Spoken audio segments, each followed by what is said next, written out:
טוב, בוקר טוב. אנחנו מנסים ככה להתחיל בזמן, למרות שבמזרח תיכון זה תמיד קשה. אני אגיד כמה מילים בעברית, כמה הבהרות. החלק הראשון של הכינוס יערך באנגלית, ההרצאות. יש לנו אורח, אמנם אחד, אבל אורח מקנדה. ומהצהריים שנעשה את החלוקה לקבוצות דיון, ההתרחשות שם תהיה בעברית, וגם המליאת סיכום תהיה בעברית, לסכם את מה שנאמר ולארגן איזושהי מערכת של הצבעה לגבי שאלות שנוגעות לנושאים של הדיון. אז גם לגבי זה ניתן לכם הבהרות על איך להפעיל את המערכת דרך הסמארטפונס, ואני מקווה שזה ידפוק בקלות כמו שזה עבד בניסיון שלנו. So we're gonna start this morning. I want to invite Professor Moti Gutman, Chairman of the Israel Surgical Association, to give his introduction to this meeting. And I wish you all a good morning and good meeting.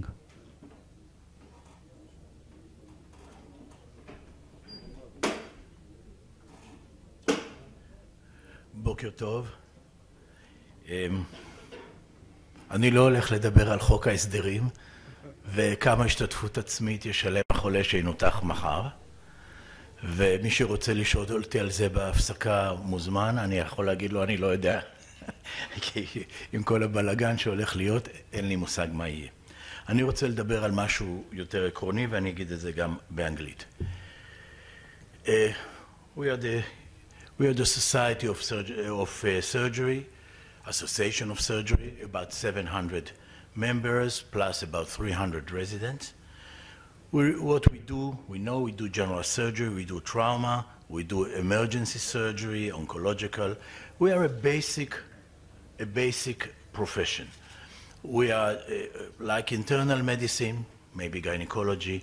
We are a basic profession. We are in charge of covering the emergency department of every hospital.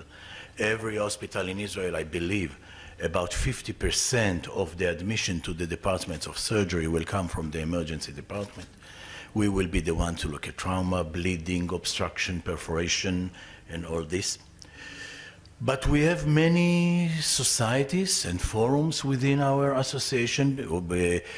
Every group of people with field of interest, they are definitely allowed to unite and to develop their field of interest. Just to mention a few: oncology, endoscopy, colorectal, breast, bariatric, hepatobiliary, endocrine. And every such forum has its meeting. It's involved in writing guidelines, informed consent forms, and so on. Many times I'm asked, how will surgery look in 2030? How will we look? What will be like? Will be like aliens? Will be like robots? What will we be? And many times I'm asked, I'm told, I'm teased, and people say, you will not operate anymore in a few years. Everything will be solved without surgery. Surgery is brutal to cut. Who needs this? And since I'm in the, let's say, the older group of the crowd, I say I've been in this movie before. For example, duodenal ulcer was the most common disease in a surgical department when I was a resident. I think we had a vagotomy or omentopexy at least once a week. נכון, Soli? Twice a week. and it was a very common disease. And if you tell now, if I wake up my late mentor, Professor Roni Rosin, and tell him that duodenal ulcer is an infectious disease, he will jump back to there and say, no, not possible. So we don't operate duodenal ulcer anymore. If the patient is doing us a favor and is bleeding, then he gets endoscopic treatment. We are not the one who are doing it. Some of us are still nice to us and still have perforations that we need to do laparoscopic omentopexy, but generally we're not operating this anymore. We're not removing common bile duct stones so much anymore. I think in my residency a choledochotomy was at least a once a week occurrence, at least in a department of surgery. Now we are removing obligatory choledochotomy from the syllabus, because if someone goes to surgical common bile duct exploration, it will be a very difficult case because all others will have endoscopic solutions. Maybe we will not remove tumors anymore. Maybe we will do ablation of tumors and we will operate less. But the fact is that the number of operations in the world is increasing, is not decreasing. Raising life expectancy, people living longer, we are operating older and sicker people. If you mentioned the possibility to do a Whipple when he's 65 years old, 25 years ago, you will be regarded as a dangerous man. Now, if he's over 80, it will deserve a discussion in the department meeting, but he might get it. And the number of operations is increasing. So if we're talking about the future, are we going to talk about technology? So there are technologies and we are fantasizing how it will be, virtual realities, but I'm not going to talk about it. Maybe it's my nature, I'm not a very technology guy, because what's more interesting to me is who will be the surgeon in 2030? What will we do? How do we define our profession? Are we going into more and more subspecialty, or should we see it as a good thing, or is it fragmentation of our profession? I show again the list of all our subspecialties. Remember all this name, and look at this quote. The extraordinary development of modern science may be her undoing. Specialism, now a necessity, has fragmented the specialties themselves in a way that makes the outlook hazardous. Sir William Osler, the beginning of the 20th century. So it is not very new. I believe that he was talking about people like bone surgeon wanting to make a profession like orthopedics and others. I don't know what he was exactly referring to, but it's not something new. Wherever you have a big group and you start to redefine the different field, it's different. How would I define specialization? It is a process of acquisition of more knowledge, deeper knowledge in a field or a technique, usually requires additional studies like fellowship. Fragmentation is all the above, but it adds the component of certification, of sometimes preventing others to do the same thing, to work in the field, which means you create a barrier between you and others. You say, only I am certified to do it. It's already fragmentation. It's not only you're doing it better, you want to be the only one doing it. And the American College of Surgeons has been interested in it for many years. Now Dr. Fried is telling me that it's a big issue in the college, but it's not new. This is Dr. Waltz, I think it's 20 years ago. While human, this impulse toward unique recognition is usually driven by a desire to be substantially free from the modulating influence of the parent body. And this is like local politics that we have between the IGUD, what we call it, the main association and the different societies who want to be independent from the main organization. Sometimes they become stronger. I think the ACRS meeting is now bigger than the college in the number of participants. Is it true? Not yet. Not yet. But the college was like 25,000 people when I was a resident. Now it's less than 10. Yeah. So it is a concern. It is not new. What are the pros and cons? You would say you can get better treatment.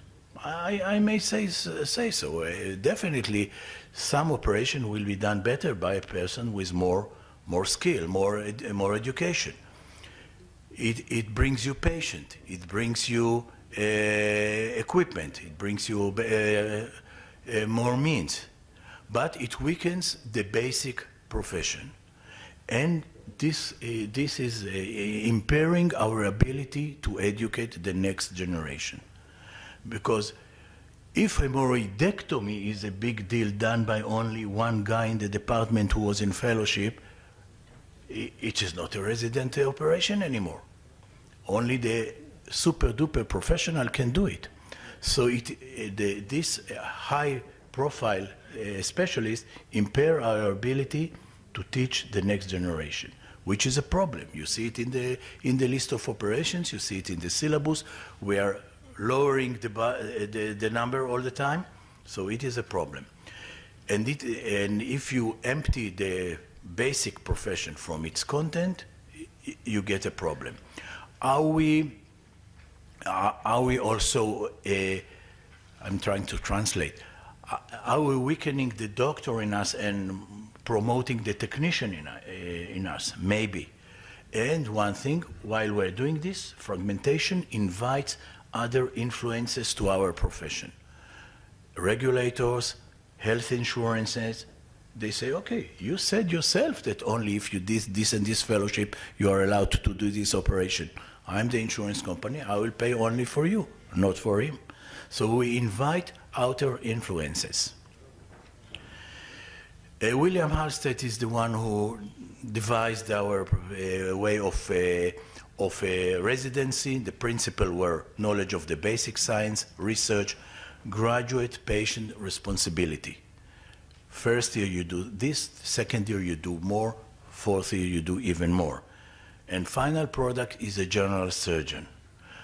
What do I expect from the general surgeon of today? A person finished 6 years, phase 1, phase 2 of the exams, everything is fine. What is he able to do? I expect him to be able to be on call, to operate bowel obstruction, perforation, at least initial stage of trauma operation at night, and then to develop himself to the next level.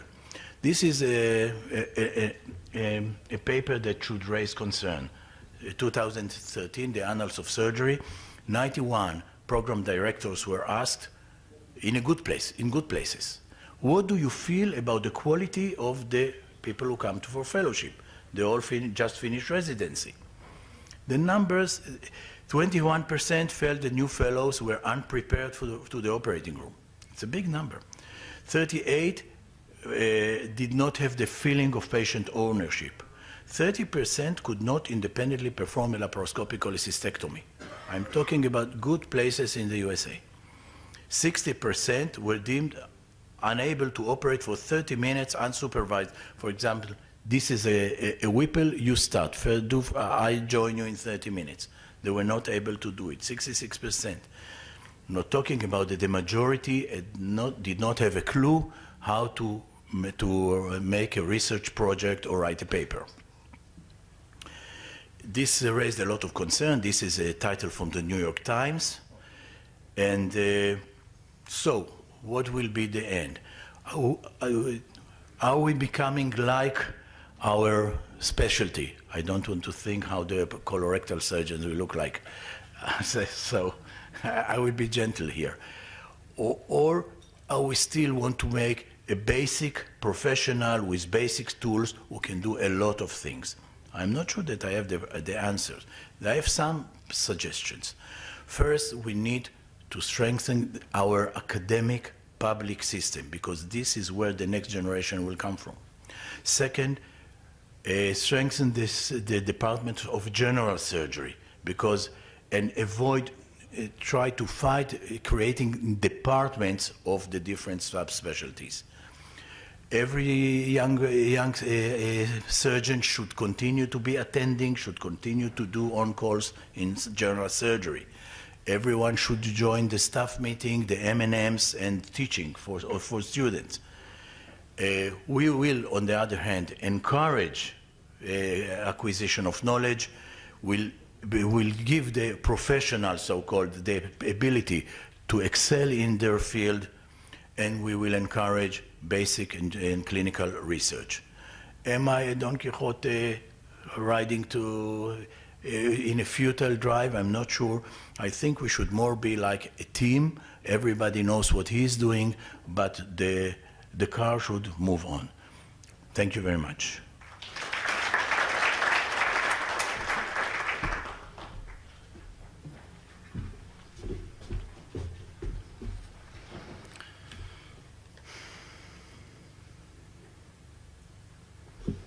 Okay, so first of all, I would like to thank Chairman of the Israel Surgical Association, Professor Moti Gutman,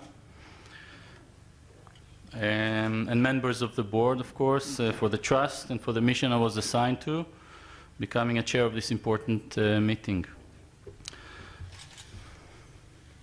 With that regard, I must give a credit to another person, the chair of my department in Bnei Zion, Ibrahim Attar.